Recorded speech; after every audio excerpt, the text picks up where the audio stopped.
নমস্কার বন্ধুরা, তোমরা সবাই কেমন আছো? আমি ভালো আছি। রুবিস কিচেনে তোমাদের সবাইকে স্বাগত। আজকে একটা নতুন রান্না নিয়ে চলে এসেছি। দেখতেই পাচ্ছ, চুষি পিঠে। কিভাবে চুষি পিঠে বানাবো আজকে তোমাদের সাথে সেটাই শেয়ার করব। চুষি পিঠে বানাতে কি লাগছে? 1 বাটি চালের গুঁড়ো পরিমাণ মতন, 1 প্যাকেট দুধ, গুড় আর খোয়া ক্ষীর। আমি একটা পাত্র বসিয়ে দিয়ে কিছুটা পরিমাণে জল দিয়ে লবণ দিয়ে ফুটিয়ে নিয়েছি। এবার আমি বাটির চালগুলো দিয়ে দেবো, দিয়ে নাড়িয়ে মেখে নেব। দেখো আমার একদম মিশে গেছে। এবার আমি নামিয়ে এটা একটু ঠান্ডা করে মেখে নেব। আমার পুর একদম রেডি। দেখো কী সুন্দর স্মুথিং হয়েছে। দেখো, তোমাদের যদি এটা বানাতে বানাতে যদি একটু নরম হয়ে যায় তাহলে তোমরা চালের গুঁড়ো অথবা একটু ময়দা মিক্সড করে মেখে নিতে পারো। দেখো আমি কি সুন্দর নরম তুলতুলে করে বানিয়ে নিয়েছি, হাতেও লাগছে না, আবার এই পাত্রটার মধ্যেও লাগছে না। এবার আমি চষিগুলো কেটে নেব। আমি এরকম গোল গোল করে 3টে গোল করে নিয়েছি, তবে 2টো বাইরে রাখবো, একটা আমি রেখে দিচ্ছি, আর এই রুমালটা দিয়ে আমি ঢেকে রেখে দিচ্ছি।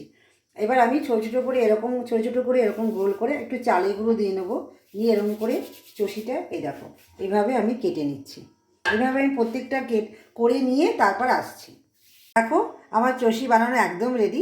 আমি এর উপরে একটু চালের গুঁড়ো দিয়ে নিয়েছি যাতে একটার সাথে একটা লেগে না যায়। কি সুন্দর হয়েছে বলো। দেখো চষিটা বানাবো বলে আমি একটা পাত্রের মধ্যে দুধটা জাল দিয়ে নিচ্ছি। খুব ঘন করে দুধটা জাল দিয়ে নেব। আমি এর মধ্যে একটু আমুল দুধও মিশিয়ে নেব, তবে এখন না, যখন মেশাবো তোমাদেরকে তখন আমি দেখিয়ে নেব। দুধটা জাল হতে থাক। আমি একটু আঁচটা কমিয়ে দিয়েছি। 2 চামচ দুধ দিয়ে নেব, আমুল দুধ, যাতে স্বাদ হয় একটু। এরপরে আমি চষিগুলো দিয়ে দেবো, একটু নাড়িয়ে দিয়ে চষিগুলো দিয়ে নেব। একটু সিদ্ধ হয়ে যাওয়ার পর আমি গুড়গুলো দিয়ে নেব। এবার আমি চষিগুলো আস্তে আস্তে দিয়ে দিলাম। দেখো আমি চষিগুলো দিয়ে একটু নাড়িয়ে নিলাম, হালকাভাবে নাড়াবো যাতে ভেঙে না যায়। একটু ফুটে গেলে, একটু সিদ্ধ হয়ে গেলে পরে আমি গুড়গুলো দিয়ে দেব। দেখো ফুটে গেছে কি সুন্দর। আমার চষিগুলো প্রায় সিদ্ধ হওয়ার কাছে। এরপরে আমি গুড়গুলো দিয়ে নেব। গুড়গুলো একটু মিশে গেলে খোয়া ক্ষীর দেবো। দেখো এবার আমি গুড়গুলো দিয়ে নিলাম।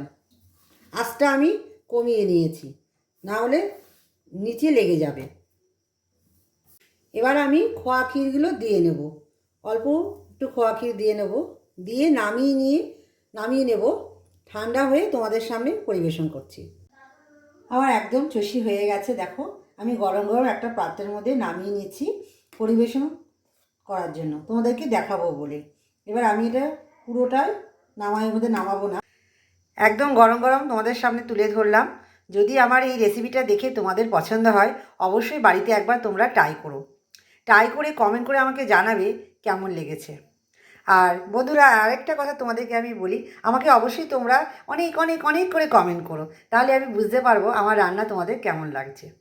আর তার সাথে সাবস্ক্রাইব বেল আইকনটি অল করে দিও, লাইক তো অবশ্যই করবে। চলো বন্ধুরা, আজকে এই পর্যন্ত, টাটা।